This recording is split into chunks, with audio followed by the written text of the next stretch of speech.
afin que je sois un simple instrument par lequel tu parleras, par lequel tu vas édifier. Donne de l'impact et de la visibilité à ce qui sera enseigné. Dans le nom de Jésus-Christ de Nazareth, au nom de Jésus, dans le nom puissant de Jésus, au nom de nous Jésus, t'invitons, Seigneur Dieu, à prendre la place du roi des rois encore aujourd'hui.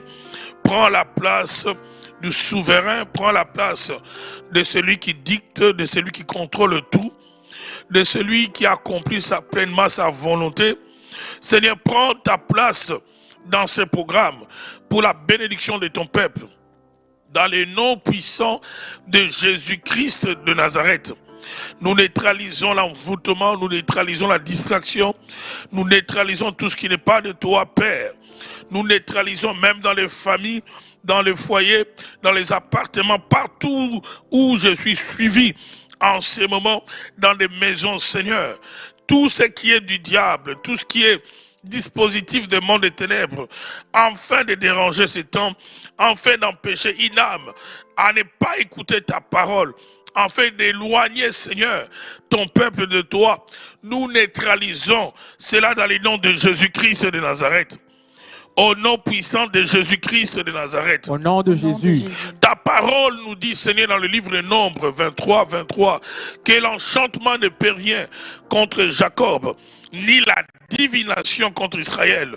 Nous déclarons nul et sans effet toute imprécation pendant ces cultes, pendant ces temps de prière, pendant ces temps, Seigneur, d'édification. Nous déclarons nul et sans effet toute imprécation, toute attaque de monde des ténèbres, dans le nom de Jésus-Christ de Nazareth. Au nom de Jésus. Dans le nom puissant de Jésus-Christ de Nazareth. Au nom de Jésus. Nous neutralisons, Seigneur, les forces des ténèbres et nous déclarons la victoire par la puissance du sang de Jésus. Que ton sang, Seigneur, ouvre le port du sanctuaire. Que ton sang change l'atmosphère dans une famille. Que ton sang, oui, Père, connecte mon frère, ma soeur à toi. Et que ta présence, ta glorieuse présence, soit notre partage dans ce culte. Dans les noms puissants de Jésus-Christ de Nazareth. Au nom de Jésus. Dans les noms puissants de Jésus-Christ de Nazareth. Au nom de Jésus. Viens, Seigneur, bénis ton peuple.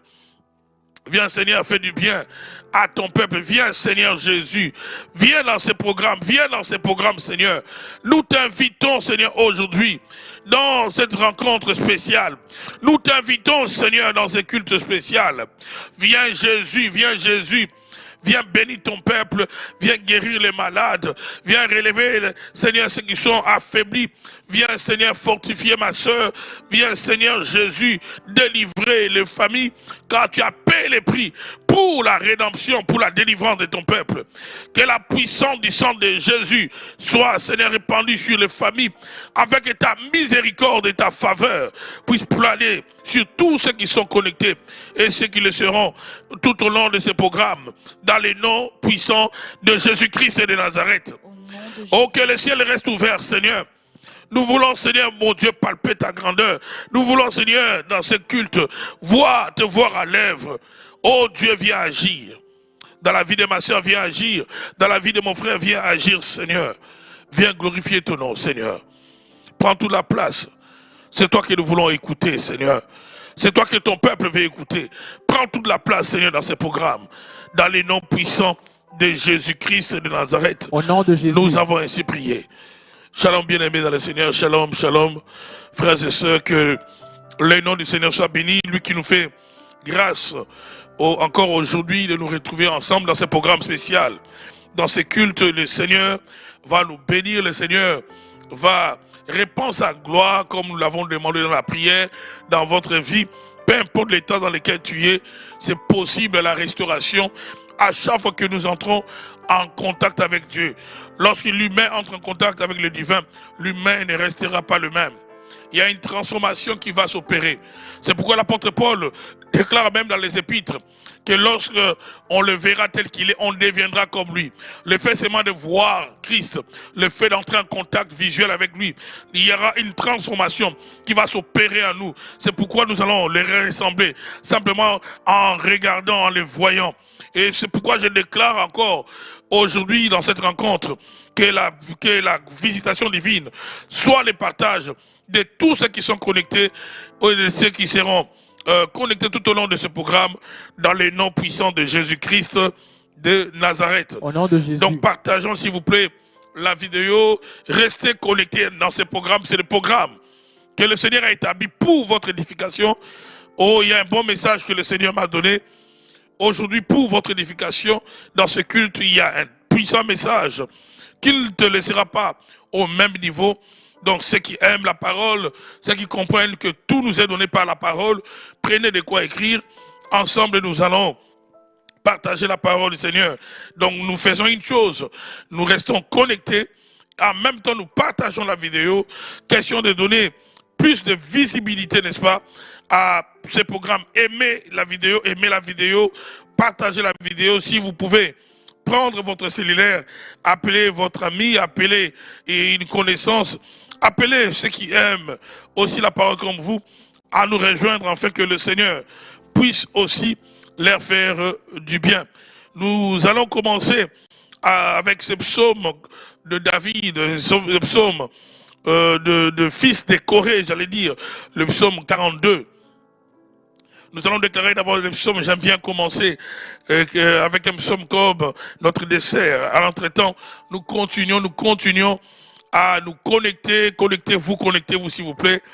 Partagez la vidéo et que la grâce de Dieu, je sens déjà, et un manteau divin qui est le Seigneur. Par son esprit, il est en train de déployer sur nous.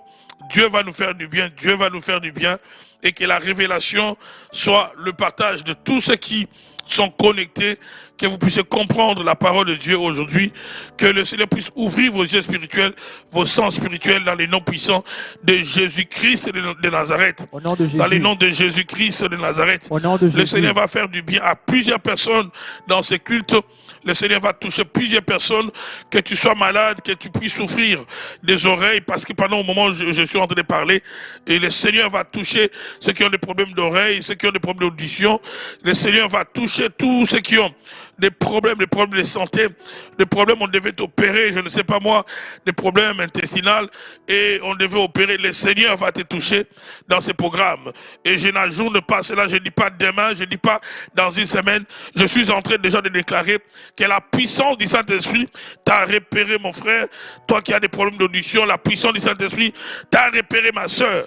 Dans les noms puissants de Jésus, là où il y a la maladie, l'onction de l'Esprit commence déjà à agir, commence déjà à traiter ta maladie.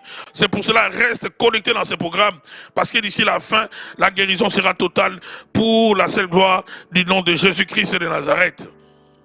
Le psaume 42 nous dit ceci, c'est le psaume de fils de Corée. Comme une biche soupire après des courants d'eau, ainsi mon âme soupire après toi, ô Dieu. Mon âme a soif du Dieu vivant. Quand donc pourrais-je me présenter devant Dieu? Mes larmes sont ma nourriture, jour et nuit. Quand on me dit sans cesse, où est ton Dieu? Je me rappelle avec émotion l'époque où je marchais entouré de la foule, où j'avançais à sa tête vers la maison de Dieu, au biais des cris de joie, de reconnaissance d'une multitude en fête. Pourquoi être abattu, mon âme, et gémir en moi? Espère en Dieu, car je le louerai encore. Il est mon salut, mon Dieu. Mon âme est abattue en moi. Aussi, c'est à toi que je pense depuis le pays du Jourdain, depuis le mont de Mitra. L'abîme appelle un autre abîme, au fracas de ses cascades. Toutes tes vagues et tous tes flots passent sur moi. Verset 9. Le jour, l'Éternel m'accordait sa grâce. La nuit, j'ai chanté ses louanges. J'ai adressé ma prière au Dieu de ma vie. J'ai dit à Dieu, mon rocher, pourquoi m'as-tu oublié? Pourquoi dois-je marcher dans la tristesse sous l'oppression de l'ennemi? Mes os se brisent quand mes persécuteurs m'insultent et me disent sans cesse, où est ton Dieu? Pourquoi être abattu mon âme et pourquoi gémir en moi? Espère en Dieu, car je le louerai encore. Il est mon salut, il est mon Dieu. Un psaume merveilleux de fils de Corée. Un psaume où l'auteur est en train d'exprimer les désirs de Dieu.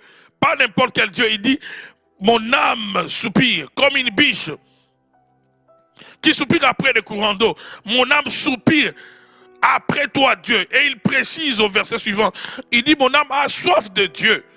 Pas n'importe quel Dieu. Il précise, il dit du Dieu vivant. Il y a des circonstances, il y a des situations dans lesquelles où tu as vraiment que Dieu se manifeste comme un Dieu vivant. Que Dieu puisse se révéler comme un Dieu vivant. Il dit, mon âme a soif de Dieu. Mon frère, ma soeur, je prie que Dieu puisse déposer sa soif en toi alors que tu m'écoutes aujourd'hui dans le nom de Jésus-Christ de Nazareth. Au nom de Jésus. Peu importe l'heure dans laquelle vous êtes dans votre région, peu importe l'heure, je prie que la soif de Dieu soit ton partage. C'est seulement ceux qui ont soif que le Seigneur visite. Dieu ne peut pas se révéler à toi si tu n'as pas soif de le voir, si tu n'as pas soif de lui. Le fils de Corée dit, mon âme a soif de Dieu, du Dieu vivant.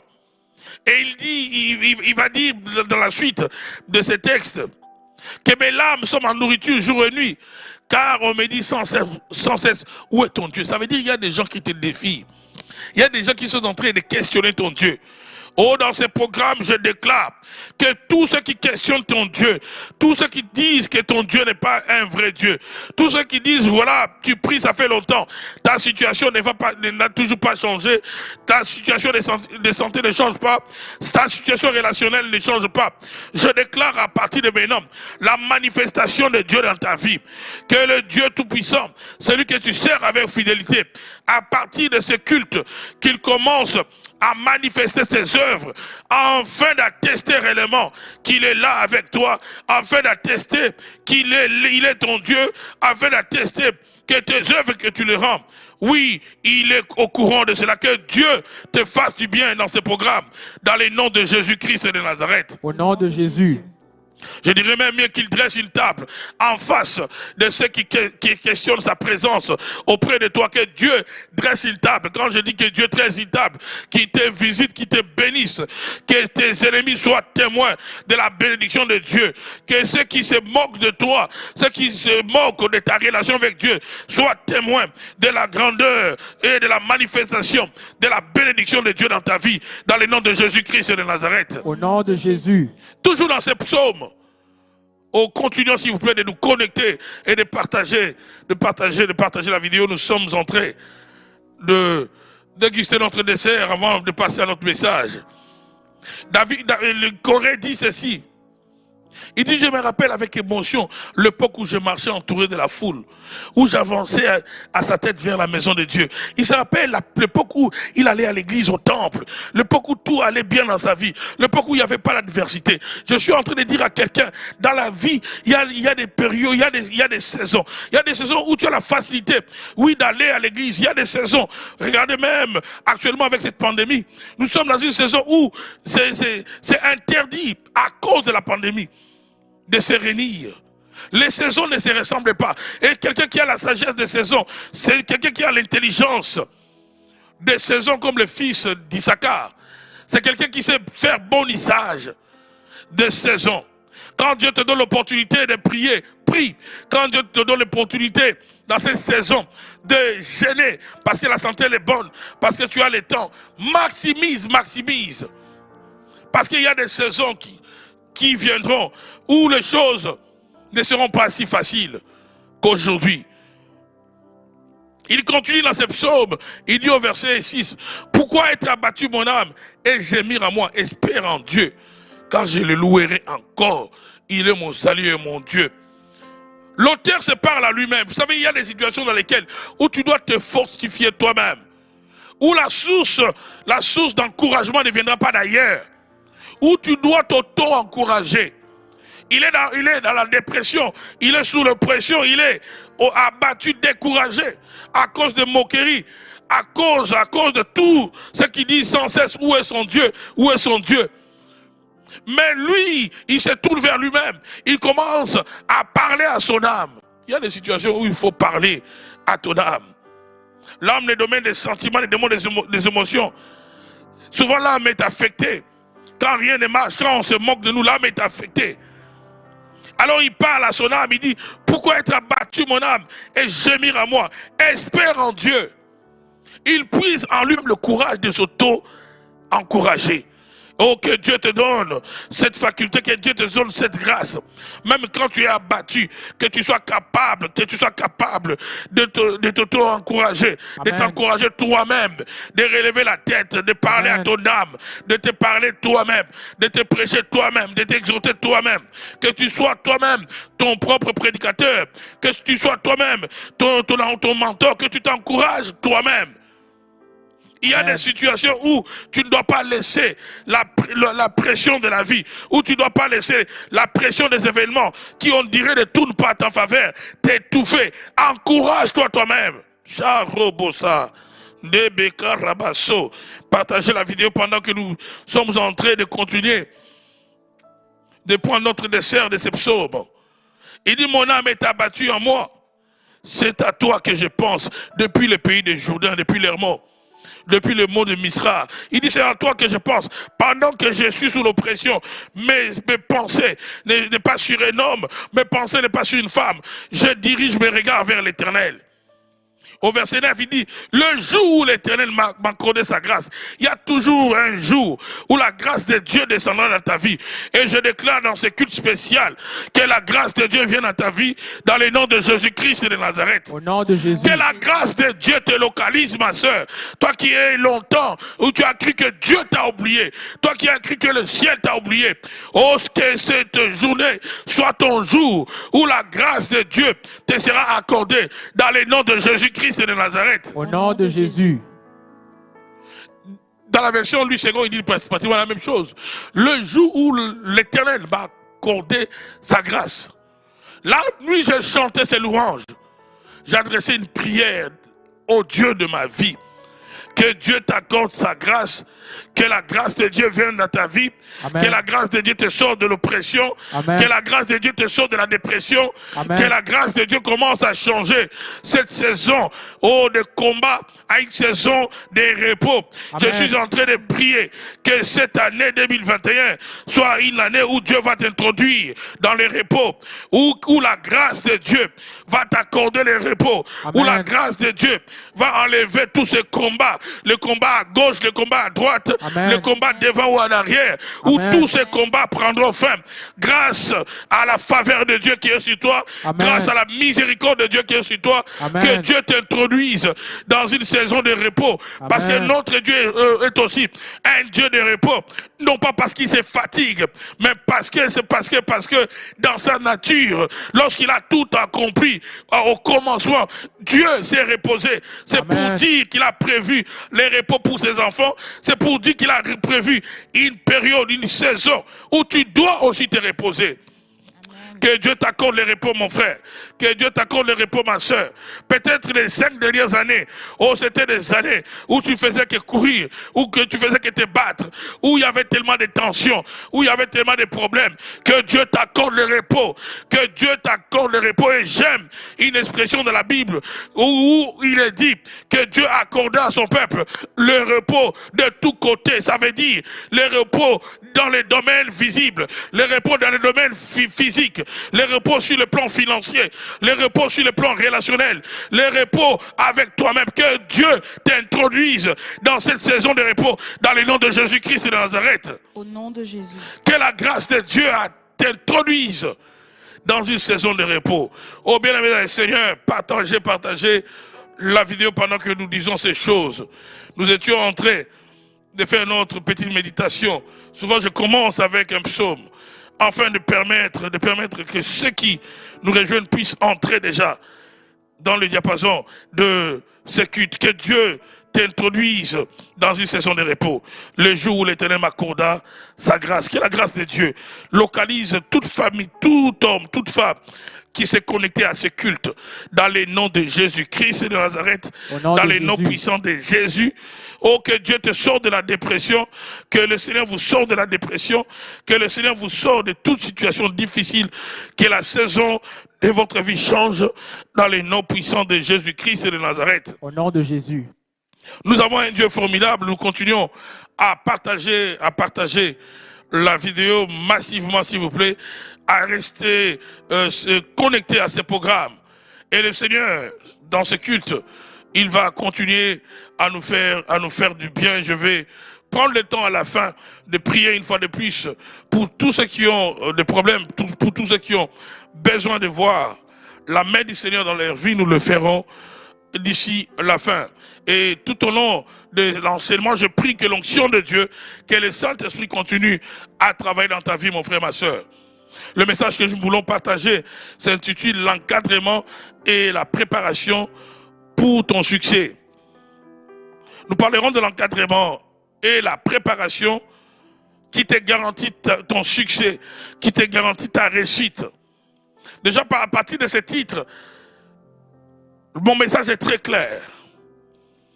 Je suis en train de mettre l'accent sur deux choses qui peuvent faire la différence dans la vie de celui qui veut aller loin avec Dieu, dans la vie de celui qui veut accomplir fidèlement sa destinée. J'ai besoin d'être encadré, j'ai besoin d'être préparé.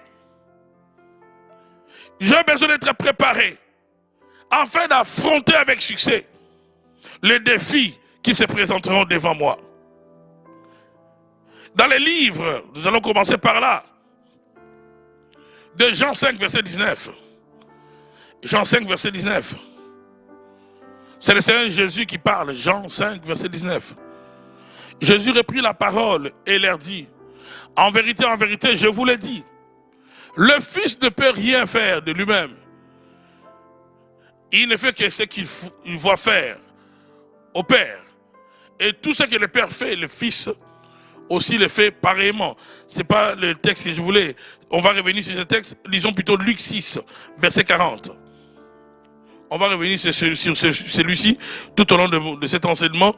Mais lisons Luc 6, verset 40. Et nous continuons, bien aimés dans le Seigneur, à nous connecter à notre programme, dans notre culte. La Bible dit, les disciples n'est pas plus que le maître. Mais tout disciple accompli sera comme son maître. Le disciple n'est pas plus que le maître. Un disciple, c'est un élève. Un disciple, c'est celui qui apprend auprès d'un maître. Un disciple, c'est celui qui est encadré par le maître. Le maître l'encadre. Le maître lui montre la direction. Le maître assure sa formation. C'est pourquoi les disciples ne restent pas au même niveau. Parce qu'ils reçoivent des enseignements. À un certain moment, les disciples vont grandir. Et Jésus nous dit que les disciples n'est pas plus que le maître.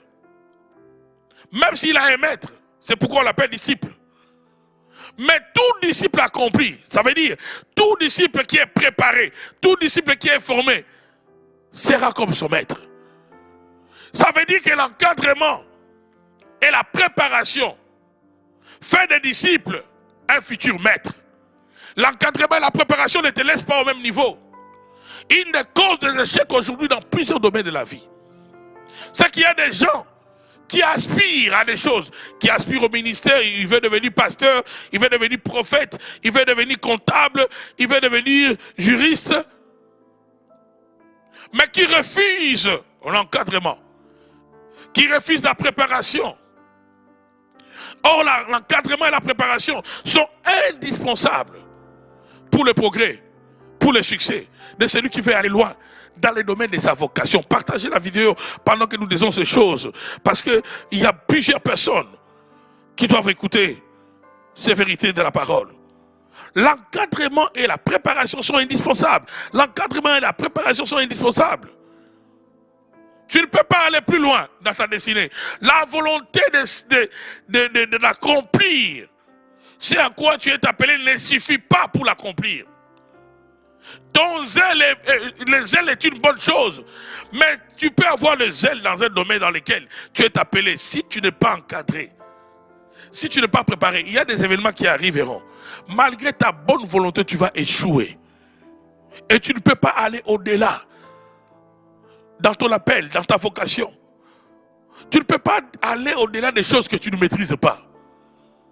Oh, partagez la vidéo pendant que nous sommes en train de dire ces choses. Encadrer veut dire quoi? Le verbe encadrer, d'après sa définition, c'est assurer auprès d'une personne un rôle de direction et de formation. J'ai pris une définition très simple. Encadrer, c'est assurer auprès d'une personne un rôle de direction et de formation. Quand on encadre une personne, c'est la personne qu'on encadre. On lui montre la direction, le chemin à suivre. On l'oriente, on lui montre comment bien faire les choses.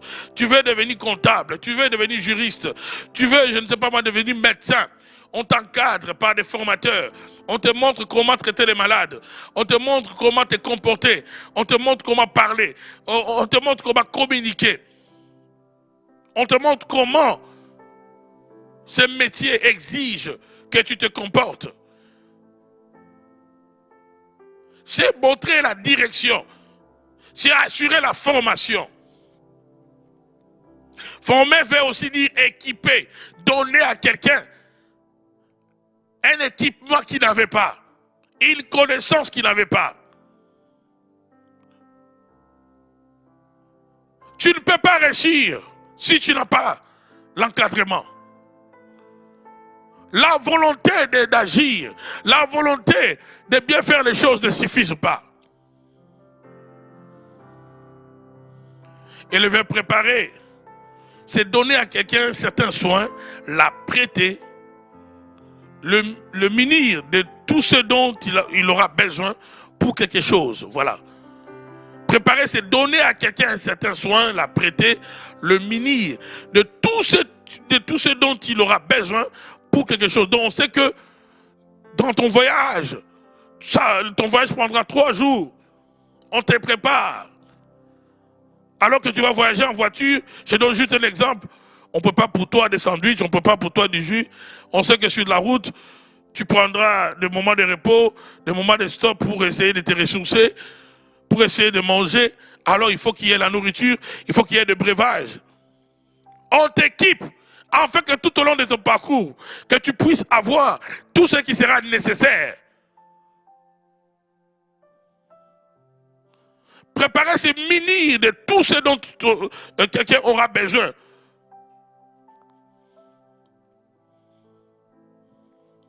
Et une des tragédies dans cette génération, dans plusieurs domaines, c'est qu'il y a beaucoup de gens qui refusent la préparation. Et lorsqu'on refuse l'encadrement et la préparation, on commet beaucoup d'erreurs.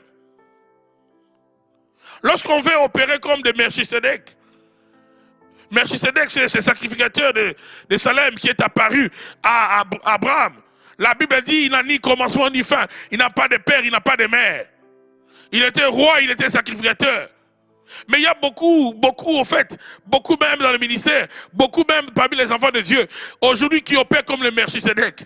Ils n'ont pas de père spirituel, ils n'ont pas de mentor, ils n'ont pas d'encadrement. Ou directement parce qu'il a eu 2-3 visions qui se sont accomplies. Il n'a plus besoin d'église locale. Il n'a plus besoin de pasteurs. Il n'a plus besoin de mentors. Une des choses qui est en train de faire, que beaucoup de gens qui ont le potentiel de monter, d'être élevés, d'atteindre des sommets, ils s'arrêtent au bout du chemin. Ils n'arrivent pas à maximiser par rapport au potentiel qu'ils ont reçu de la part de Dieu. Tout simplement parce qu'ils n'ont pas d'encadrement, tout simplement parce qu'ils n'ont pas de potentiel. Je vais même dire mieux, quand il n'y a pas d'encadrement, il n'y a pas de potentiel, le risque est élevé pour que tu puisses faire ce que tu ne devais pas faire. Le scandale sera à côté de toi. Quand il n'y a pas d'encadrement, il n'y a pas de préparation, tu seras surpris par plusieurs événements.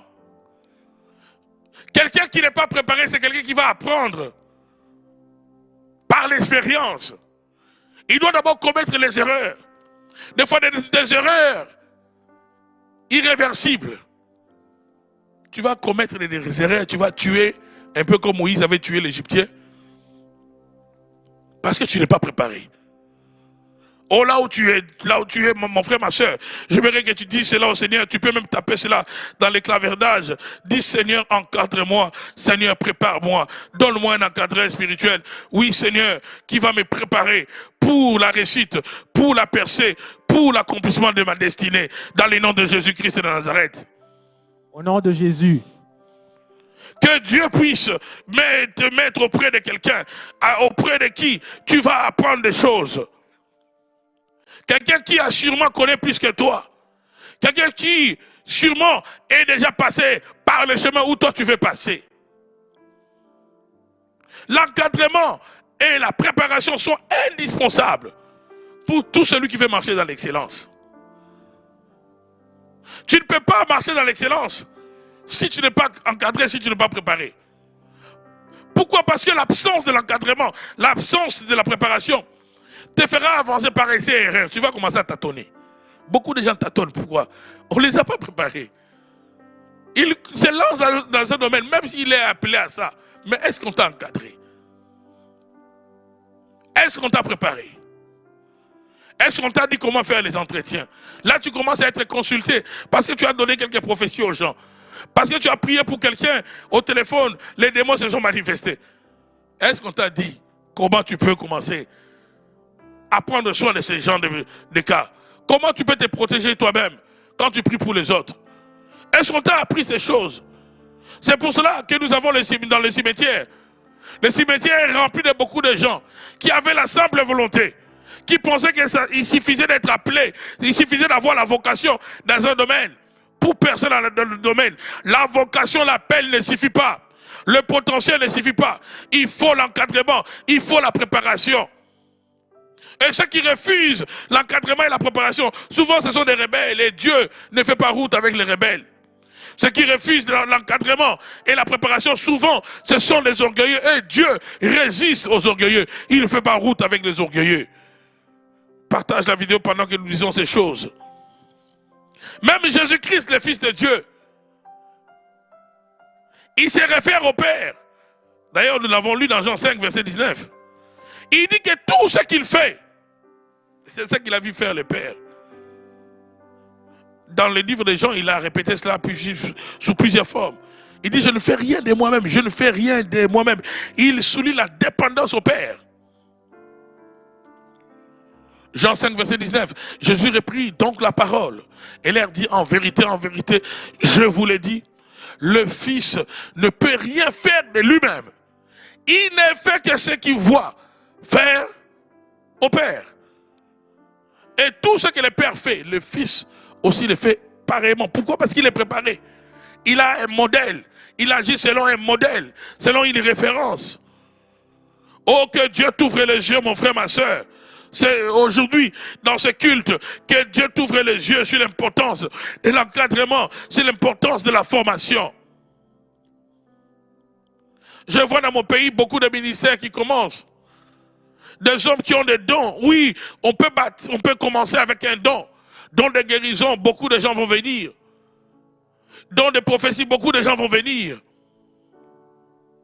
Dieu opère la délivrance au travers de toi, beaucoup de gens vont venir. Mais est-ce que ça suffit seulement d'avoir un don pour bâtir un ministère qui va subsister année, génération après génération? Ou bien un ministère qui fera 20 ans, après quoi on parlera de toi dans le passé? Ou bien un ministère qui fera 30 ans, après quoi on parlera de toi dans le passé?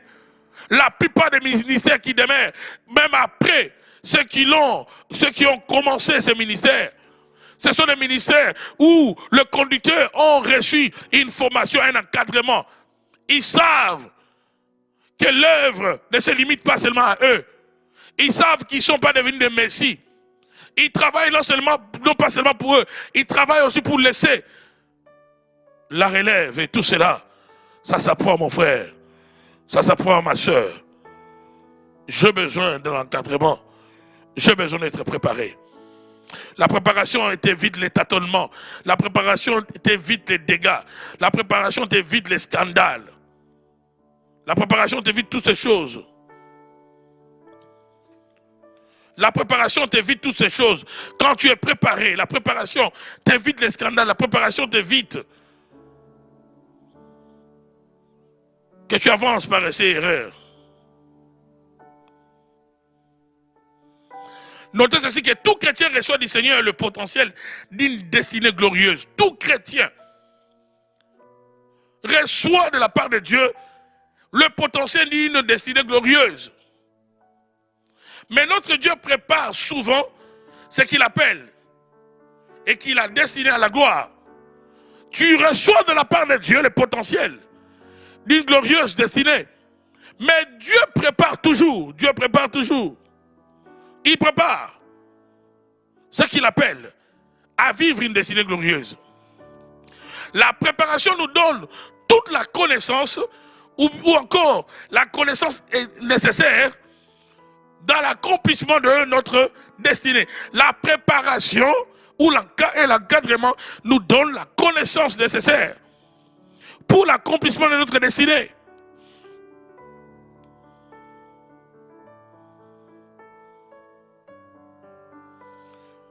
Quand tu as la connaissance, tu n'auras pas à rougir.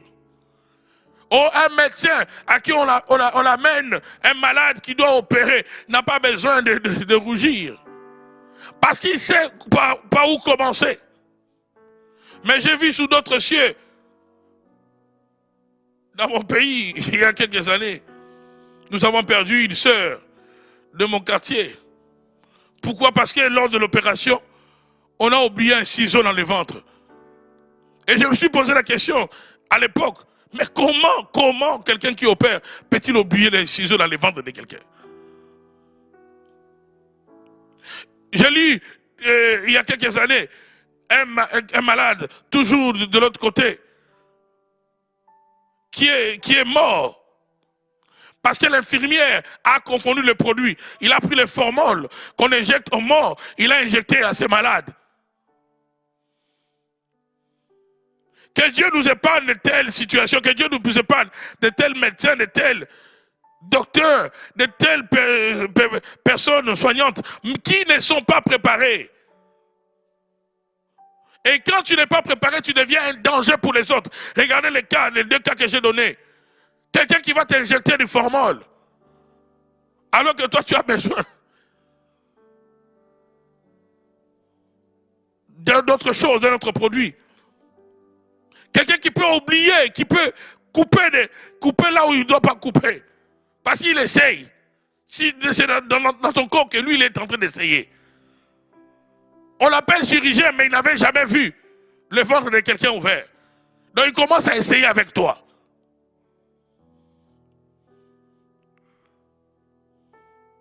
Oh, que Dieu t'équipe aujourd'hui dans les noms puissants de Jésus, que Dieu t'entoure d'un encadrement, que Dieu puisse assurer ta préparation. Amen. Parce que tu es destiné à la gloire, amen. Parce que tu es destiné à aller loin, parce amen. Que tu es destiné à accomplir de grandes choses, amen. Dans les noms de Jésus-Christ de Nazareth. Au nom de Jésus. La force qui a aidé Esther de se retrouver assis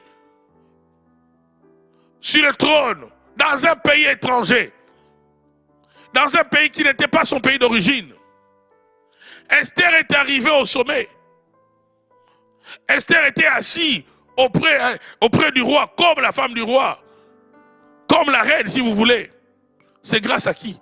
Grâce à l'encadrement. Mardoché, qui jouait en même temps les rôles de son père et qui était en même temps son mentor. Mardoché qui remplaçait, en fait, sa famille, qui remplaçait ses parents d'Esther qui étaient morts. Mardoché qui avait des liens familiaux avec Esther, a joué un grand rôle dans la vie d'Esther. Lorsque nous lisons par exemple dans Esther 2, 5 à 15, Esther 2, 5 à 15, nous voyons comment Mardoché est en train d'aider Esther. Quand Esther a essayé de commettre une erreur, c'est Mardoché qui l'a ramené dans le chemin. Mardoché l'avait coaché. Mardoché a dit à Esther, ne parle jamais de tes origines dans le palais royal. Si Esther n'avait pas écouté Mardoché, il n'allait pas arriver là où il est arrivé. Et surtout, il n'allait pas rester longtemps au niveau qu'il avait atteint. Des fois, nous ne dirons pas dans l'élévation parce qu'on n'a pas été préparé. Parce qu'il y a des disciplines qui accompagne le niveau que tu atteins. Quand tu deviens un homme célèbre, quand tu deviens une femme célèbre, tu ne vas pas te comporter comme toutes les femmes. Tu ne vas pas te comporter comme tous les hommes. Et si tu ne connais pas les disciplines, les habitudes que tu dois adopter par rapport à ton niveau, si on ne t'a pas appris cela, tu vas commettre les scandales. On dit qu'un jour, dans le monde des animaux, ils vont faire l'élection pour chercher qui sera le roi. Les lapins, alors que le lion était mort, les lapins et les chiens vont comparaître et on va voter les chiens. Les lapins ont dit, mais celui-là, il ne mérite pas d'être notre roi. Il n'a pas la culture de la royauté. Alors que les chiens étaient sur son trône, on l'a investi à la place du lapin. Le lapin va aller ramasser l'os et puis il va jeter là où il y avait tout le monde. Et puis on va voir le roi, lui qui était habillé, lui qui était sur son trône. Le chien va bondir. Il va oublier qu'il était le roi. Il va commencer à sucer, à lécher l'os que le lapin avait amené. Tout simplement parce que il n'avait pas les habitudes, il n'avait pas les caractères qui allaient avec les niveaux, qui allaient avec la position. Quand Dieu veut t'amener loin, Dieu te prépare. C'est pourquoi il y a des préparations que Dieu lui-même assure. Mais il y a aussi des préparations où Dieu nous greffe auprès de quelqu'un qui connaît plus que nous. Afin que nous puissions apprendre par lui des choses qui nous aideront dans notre destinée. J'ai dit Esther 2, verset 10. La Bible dit, Esther ne fit pas connaître ni son peuple, ni sa naissance, car Mardoché lui avait défendu d'en parler. Ça ne sert à rien d'avoir un encadré que tu n'écoutes pas. Ça ne sert à rien d'avoir un père spirituel que tu n'écoutes pas. Ça ne sert à rien d'avoir un mentor que tu n'écoutes pas. Le succès d'Esther résidait à sa capacité à obéir à son cousin qui était devenu son mentor, qui était devenu comme son père, à savoir Mardoché. Car Mardoché lui avait défendu d'en parler.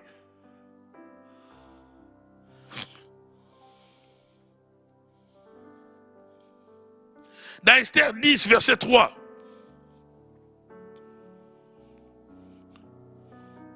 Esther 10, verset 3. On continue de partager la vidéo pendant que nous disons ces choses, que Dieu augmente la connaissance à quelqu'un. Car le juif Mardoché était le premier, après le roi d'Assyrus, considéré parmi les juifs et aimé de la multitude de ses frères. Il rechercha le bien de son peuple et parla pour le bonheur de toute sa race. Ici, on est en train de rendre témoignage de ce que Mardoché était. Lorsque, je pense c'est Aman, hein? Lorsque Aman, la Gagite, a voulu éliminer tous les Juifs, Esther ne comprenait pas ce qu'il fallait faire. Mardoché va dépêcher quelqu'un pour dire à Esther, ne pense pas que si tu négliges cette affaire, toi tu resteras en vie. La délivrance viendra d'ailleurs. Parce qu'Esther pensait que le problème que Naaman allait créer à Mardoché aux Juifs, lui allait être exempté. C'est Mardoché qui va ramener Esther à la raison.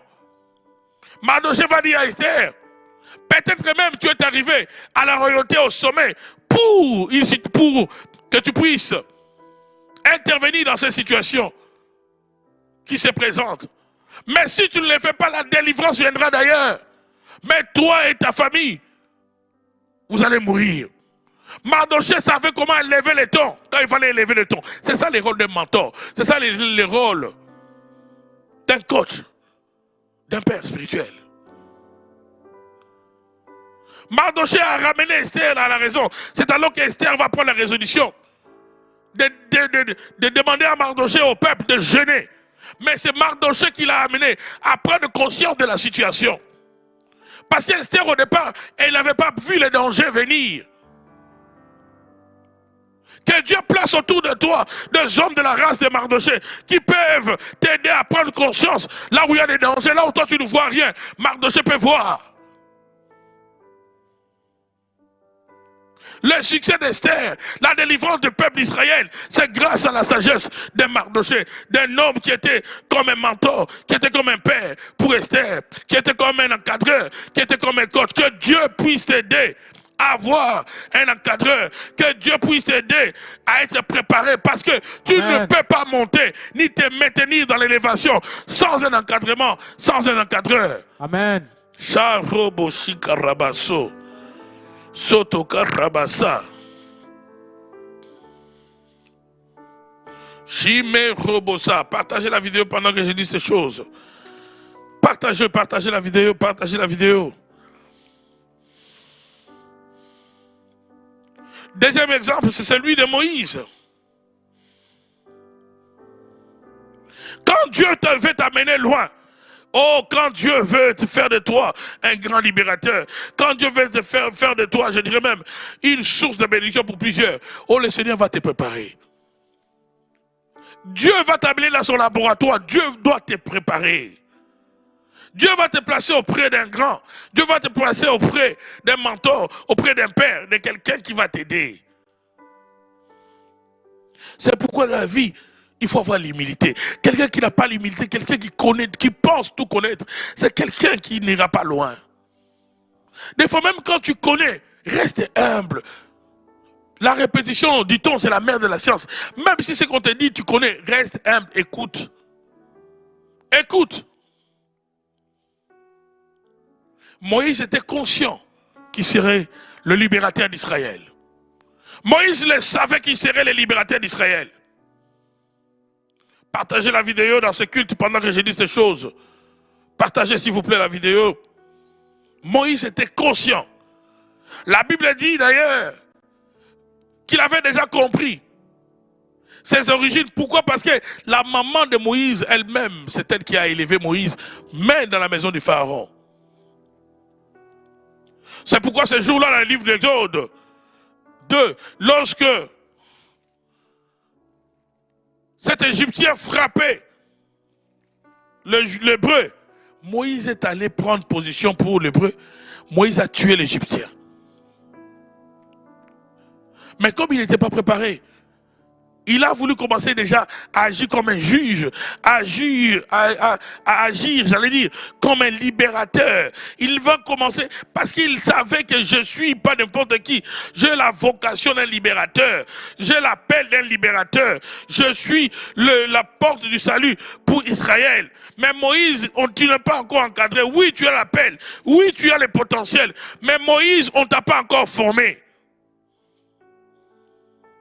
Le lendemain, quand il va voir deux Hébreux, deux de ses frères en train de se chamailler, nous sommes dans Exode 2, verset 13. Quand il sortit le jour suivant, il vit deux Hébreux se battre. Il dit à celui qui avait tort, pourquoi frappes-tu ton prochain? Cet homme répondit alors, qui t'a établi chef et juge sur nous? Est-ce pour tuer que tu me parles, tout comme tu as tué l'Égyptien? Moïse eut peur et s'est dit l'affaire est certainement connue. Le pharaon a pris ce qui s'était passé et il chercha à faire mourir Moïse. Moïse s'enfuit loin et s'installa dans le pays de Madian. Il s'arrêta près d'un puits. J'ai dit que la vocation ne suffit pas pour que tu puisses réussir ta destinée. Les dons et les talents ne suffisent pas, il faut la connaissance. Il faut la connaissance, il faut l'encadrement. Nous avons vu pour Esther, pour qu'Esther arrive au sommet, ça a pris Mardoché. Pour qu'Esther puisse déjouer les plans d'Aman, ça a pris le conseil de Mardoché. Esther, à un moment donné, elle ne voyait même pas les dangers venir. C'est Mardoché qui a aidé Esther à prendre conscience que s'il n'agissait pas, même elle aussi, on allait la tuer. Comme pour dire, des fois, nous sommes inconscients de ce qui se passe. Nous ne faisons pas une bonne lecture de la situation. Mais si on a un encadreur, si on a un encadrement, on a un mentor, on a un père, quelqu'un qui voit plus loin que nous, il peut nous sauver la vie. Esther est arrivée dans un pays étranger au sommet grâce à l'encadrement, grâce à la préparation. Elle s'est maintenue grâce à l'encadrement, grâce à la préparation. Parce que monter est une chose, se maintenir dans l'élévation en est une autre. Et vous allez voir, il y a beaucoup de gens dans beaucoup de domaines qui passent comme des étoiles filantes. Il y a des destinées qui sont des destinées des étoiles filantes. Souvent, ce sont des destinées des gens qui ont peut-être l'appel, ils ont la vocation, mais ils n'ont pas été préparés. Ils ont les dons, ils font des choses extraordinaires, mais le scandale est toujours à côté. Parce qu'il n'a pas été préparé. Parce qu'on ne l'a pas géré, on ne l'a pas discipliné.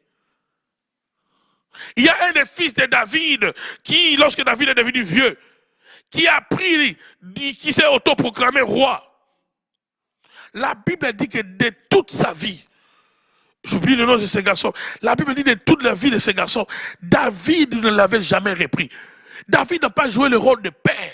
David n'a pas joué le rôle d'encadreur auprès de cet enfant. C'est pourquoi cet enfant était rebelle. L'homme, l'auteur de ce livre-là dit, David, au courant de la vie tout au long de la vie de son enfant, dans l'enfance de son enfant, il n'avait jamais posé la question, pourquoi tu fais ce que tu fais? Donc, il s'était jamais opposé ou encore il n'avait jamais amené l'enfant à questionner la raison pour laquelle il faisait les choses. D'où l'enfant va grandir comme un arbre sauvage.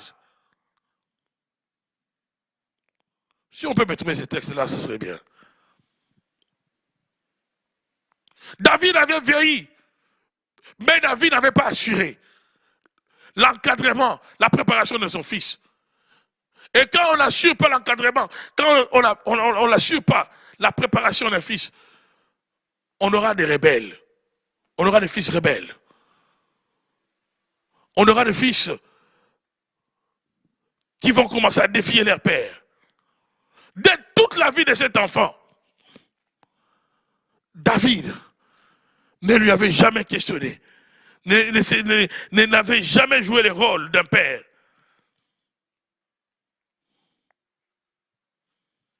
Et ici on parle de Moïse.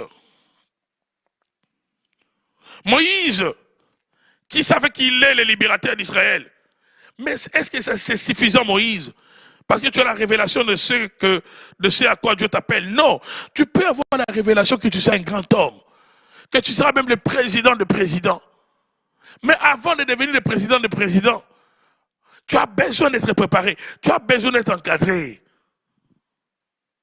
Moïse savait qu'il serait le libérateur, mais il va tuer l'Égyptien. Et quand il tue l'Égyptien, vous connaissez la suite, il va vouloir séparer d'un de ses frères, ça ne marchera pas.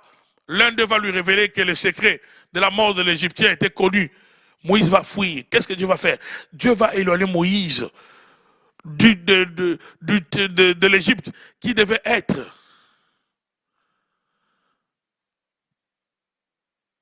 son champ d'action. Dieu va l'éloigner. Nous sommes dans Exode 2. Et il va aller auprès d'un puits. Et là, maintenant, il va rencontrer les filles de Jéthro. Dieu va l'envoyer chez Jéthro, afin qu'il soit formé. Dieu va l'envoyer chez Jéthro, afin de les préparer. Dieu va s'arranger qu'il aille dans une famille où il n'y avait pas de garçons, où le père était un sacrificateur, mais il n'avait que des filles.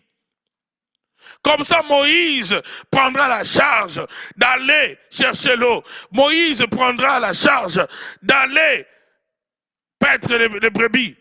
Et pour les lier, afin que Moïse ne quitte pas, Dieu va toucher son cœur, afin que Moïse tombe amoureux de la fille de Jéthro, Séphora. Vous savez, Dieu sait faire les choses. Quand Dieu veut t'amener loin, Dieu va faciliter des bonnes connexions dans ta vie. Il y a des connexions qui sont indispensables. Il y a des gens qui entrent dans ta vie pour te préparer. Il y a des connexions qui sont des préparations de ton succès à venir. Il y a des connexions qui sont en fait des écoles, je dirais mieux, où tu vas apprendre des choses, mais que tu vas t'en servir plus tard.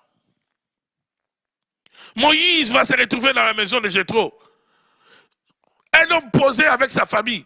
Moïse va apprendre d'abord chez Jéthro la notion de la famille.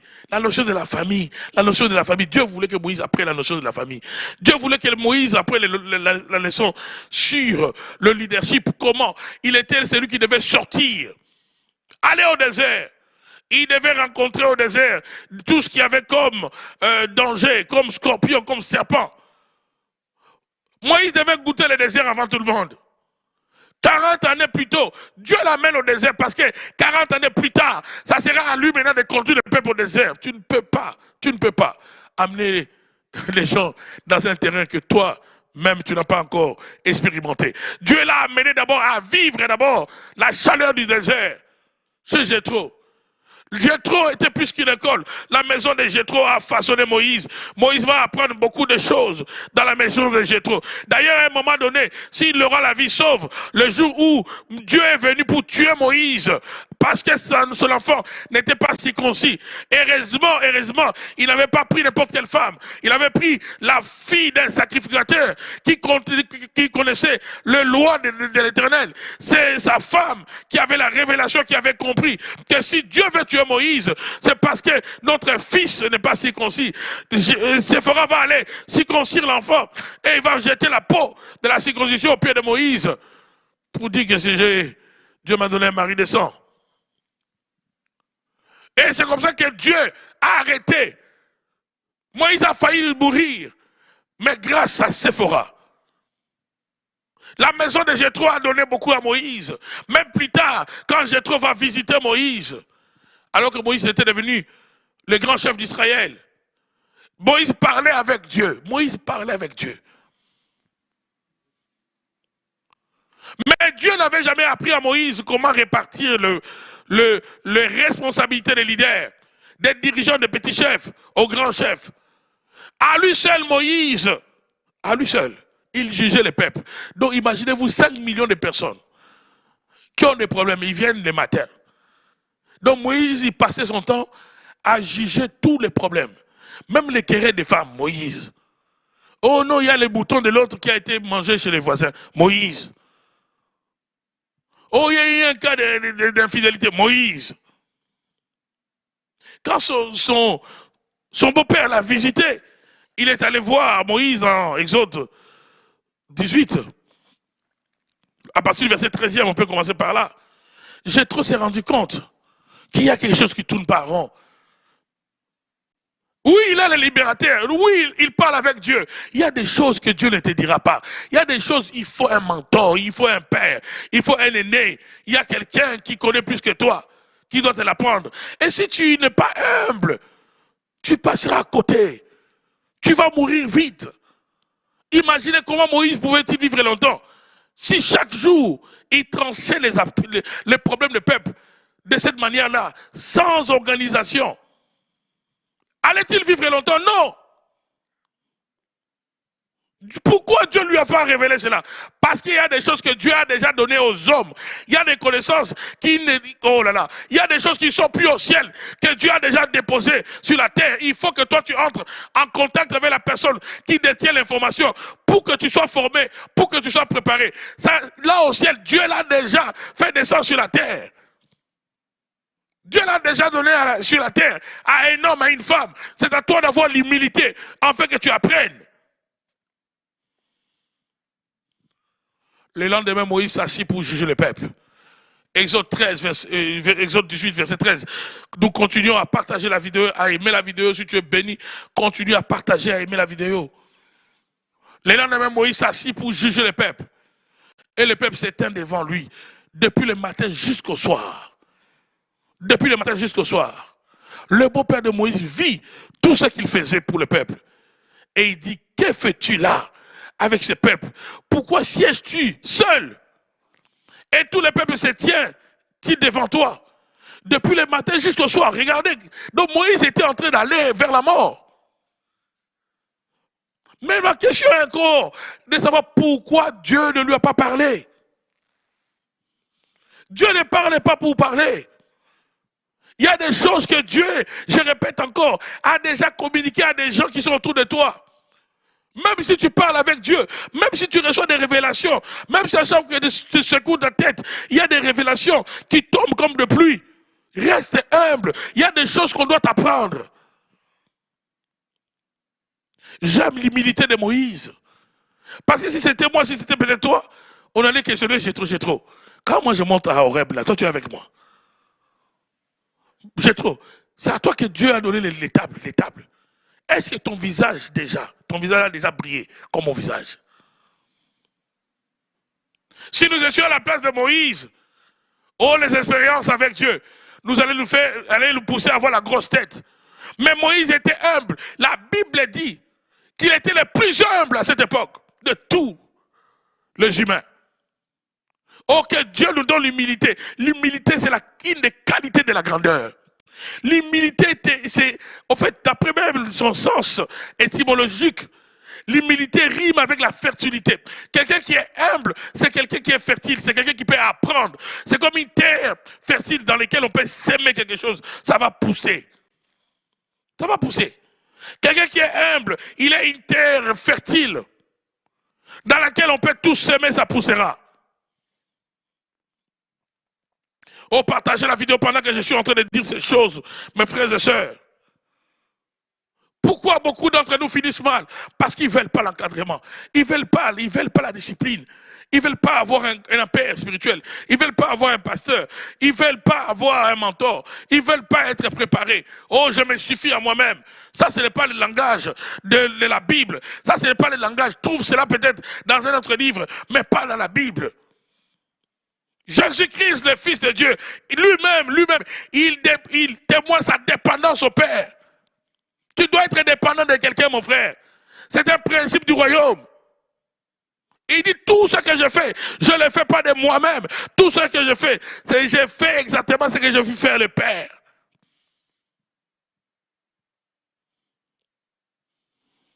Oh, que Dieu te bénisse, toi qui me suis aujourd'hui dans les noms puissants de Jésus-Christ de Nazareth. Et que Dieu te donne la sagesse et l'humilité de Moïse.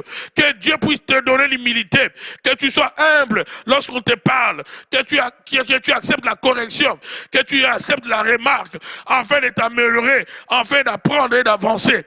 Dans les noms de Jésus-Christ de Nazareth. Au nom de Jésus. Et lorsque nous lisons la suite de cette histoire, c'est Jéthro qui va apprendre à Moïse le leadership, comment déléguer, comment la loi de la délégation, comment déléguer d'autres personnes qui peuvent faire le même travail que toi et tu vas moins t'épuiser, tu épuiseras aussi moins le peuple. Ce n'est pas Dieu qui va lui apprendre cela, ce n'est pas le Saint-Esprit, ce n'est pas un ange, mais c'est Jéthro. Ce que Jéthro a apporté dans la vie de Moïse, c'est beaucoup. Donc ça veut dire que dans la destinée, tu as toujours besoin d'un Jéthro quelque part. Tu peux écouter Dieu, tu peux avoir le potentiel plus que Jéthro, mais la connaissance de Jéthro, les choses que Jéthro connaît, toi tu ne les connais pas. Oh, que la grâce de Dieu vienne sur toi aujourd'hui dans les noms puissants de Jésus dans ce culte. Au nom de Jésus. Ce qui a fait la force de Paul, l'apôtre Paul, j'allais dire, la Bible dit il a appris auprès de Gamaliel. Même Paul, il a appris la loi auprès de Gamaliel, un grand docteur. Dans le livre de 2 Chroniques 26, on nous parle d'Ozias. Un grand roi qui va amener son peuple à connaître l'apogée, à connaître l'élévation, à un niveau tellement élevé. Mais un des secrets de son élévation, c'était l'encadrement du prophète Zacharie. Dans 2 Chroniques 26, le verset 5, on souligne bien par l'écrivain de cette histoire la période où Ozias cherchait Dieu, la période où les choses marchaient dans la vie d'Ozias, c'est la période où il y avait un encadrement. La Bible dit il s'appliqua, 2 Chroniques 25, verset 5, pardon. Il s'appliqua à rechercher Dieu pendant la vie de Zacharie. Non, restons au verset 6.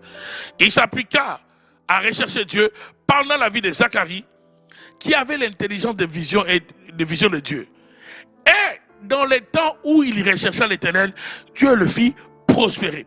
Donc, le fait qu'il puisse avoir un encadrement du prophète Zacharie, Ozias progressait dans sa communion avec Dieu. Et c'est dans cette période-là que son royaume deviendra prospère, grâce à l'encadrement de Zacharie. Mais quand Ozias va commencer à sombrer, quand Ozias va commencer à prendre de mauvaises décisions, d'après les commentateurs de la Bible, on nous dit que Zacharie était mort. L'absence d'un encadreur, l'absence d'un conducteur, l'absence d'un mentor va être à la base de la descente aux enfers d'Ozias. Ozias va aller au temple, Ozias va vouloir s'improviser parce que c'était comme un rêve pour tous les rois de jouer le rôle du roi, aussi du sacrificateur. Il va vouloir offrir l'offrande alors qu'il était un roi. Ozias sera frappé de la lèpre. Il va mal finir comme son père avait mal fini. L'absence de l'encadrement. Oh, tu peux monter, mais la Bible dit la fin d'une chose vaut mieux que son commencement. Tu risques d'avoir une fin tragique, tout simplement parce que tu refuses la préparation, parce que tu refuses l'encadrement. Oh, que la grâce de Dieu vienne sur toi. Alors que je suis en train de déclarer ces choses. Que Dieu puisse t'équiper, que Dieu puisse te façonner. Amen. Que Dieu puisse te tailler, que l'humilité remplisse ton cœur. Amen. Que tu apprennes à avoir un père, à avoir un encadreur. Amen. J'aime bien l'apôtre Paul. Qu'est-ce qu'il dit, l'apôtre Paul? L'apôtre Paul dit aux enfants, aux chrétiens de l'église de Corinthe, même si vous avez plusieurs encadreurs, vous avez un seul Père qui vous a engendré en Christ.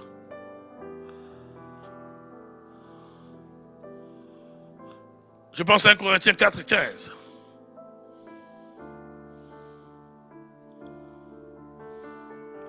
« 1 Corinthiens 4,15.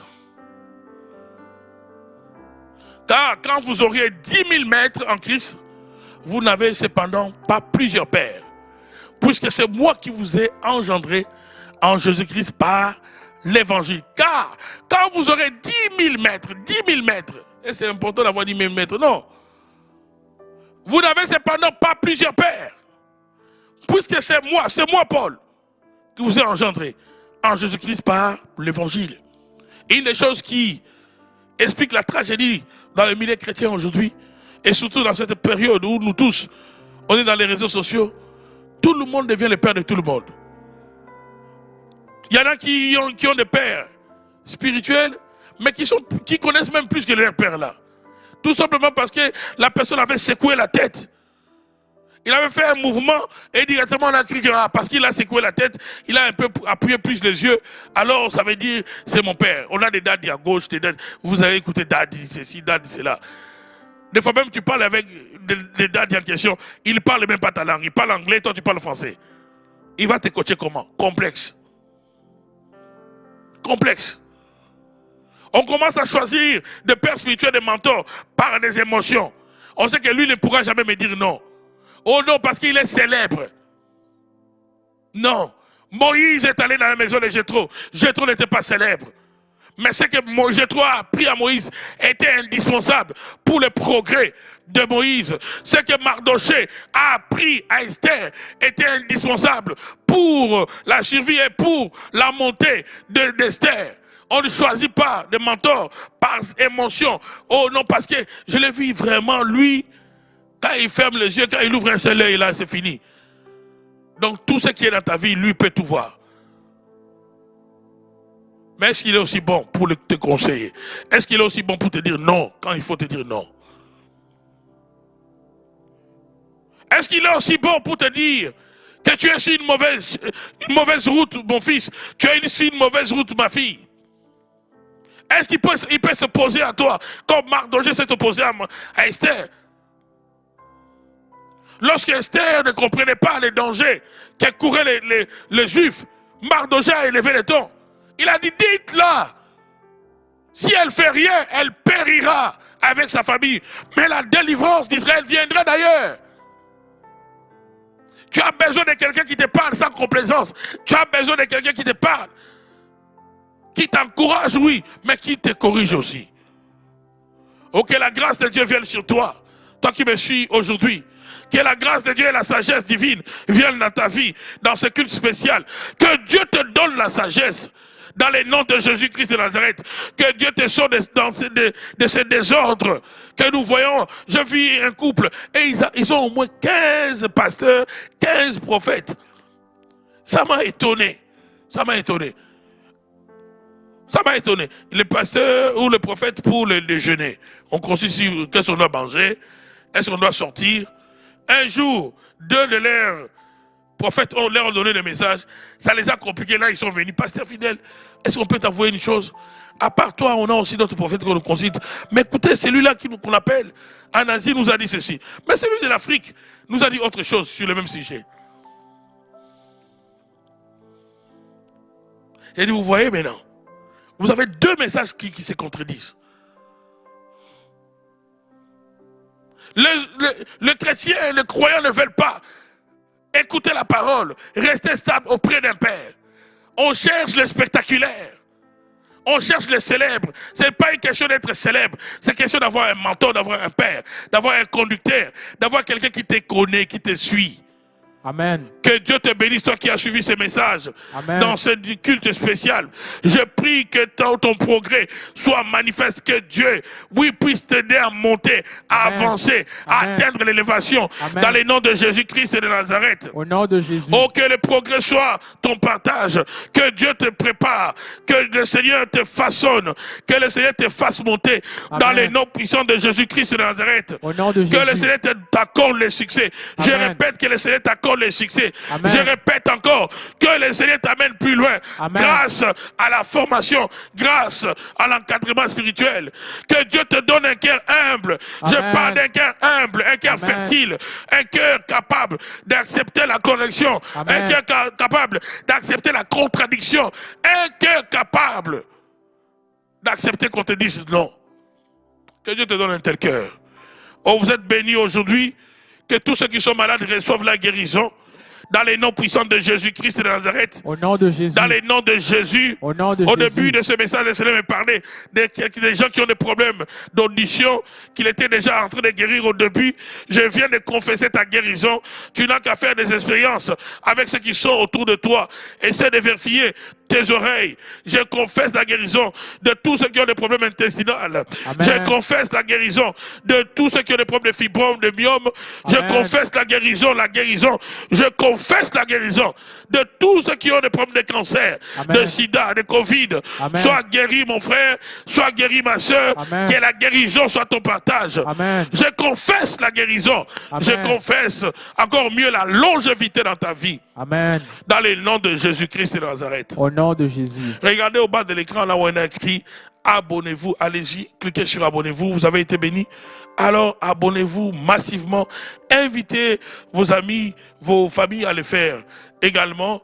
Et cliquez sur la cloche de notification. Nous voulons donner l'opportunité à plusieurs d'être bénis. Et si vous faites ce que je vous dis, vous allez devenir source de bénédiction pour plusieurs. Donc abonnez-vous et faites abonner aussi vos familles à notre compte YouTube, à vos connaissances, à notre compte YouTube du Centre Montagne Sainte. Et tous ceux qui sont bénis, qui veulent aussi en ces cultes, donner leur offrande, donner leur dîme, leur libéralité. Oh, je travaille pendant 2 semaines. C'est Dieu qui m'a donné la force de travailler. La force de travailler vient du Seigneur. Dieu ne me fait pas payer ça. Mais le gouvernement du pays où tu es te fait payer des taxes. Dieu n'a jamais fait payer les taxes de souffle de vie, de la force que tu as dans tes muscles.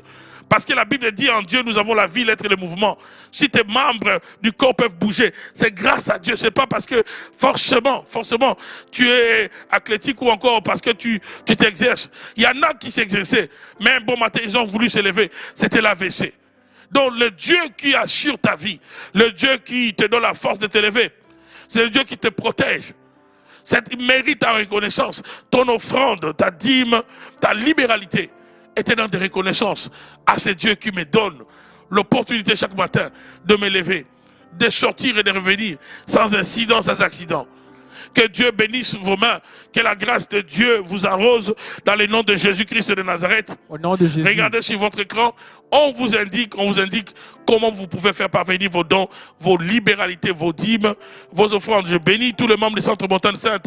Je bénis tous les partenaires, tous les croyants, chrétiens, serviteurs de Dieu, servants de l'Éternel, qui étaient connectés à ce programme-là, ce culte spécial.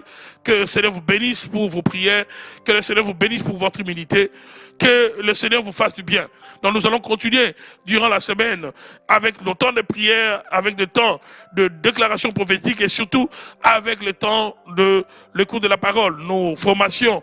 Nous continuons nos formations des disciples et nous encourageons et nous invitons bien sûr tous ceux qui veulent être formés, tous ceux qui veulent rejoindre notre club de partenaires du Centre Montagne Sainte. Le Seigneur vous fera, n'est-ce pas, beaucoup de bien. Et pour le faire, vous pouvez contacter nos services. On va vous indiquer le préalable. Il n'y a rien à payer, je répète, il n'y a rien à payer pour suivre les formations des disciples. Il n'y a rien à payer pour suivre les formations qui sont dispensées sur notre application Zoom le samedi. Vous n'avez qu'à répondre, n'est-ce pas, à l'appel et à respecter le préalable, comme par exemple allumer sa caméra, fermer son micro pour la bonne marche de la rencontre. Donc Dieu vous bénisse, que la grâce de Dieu abonde dans vos vies. Je vous aime beaucoup. Le rendez-vous est déjà pris pour demain ou après-demain. Je serai encore avec vous pour un temps de prière, pour un moment d'édification. Que Dieu vous bénisse. Au revoir.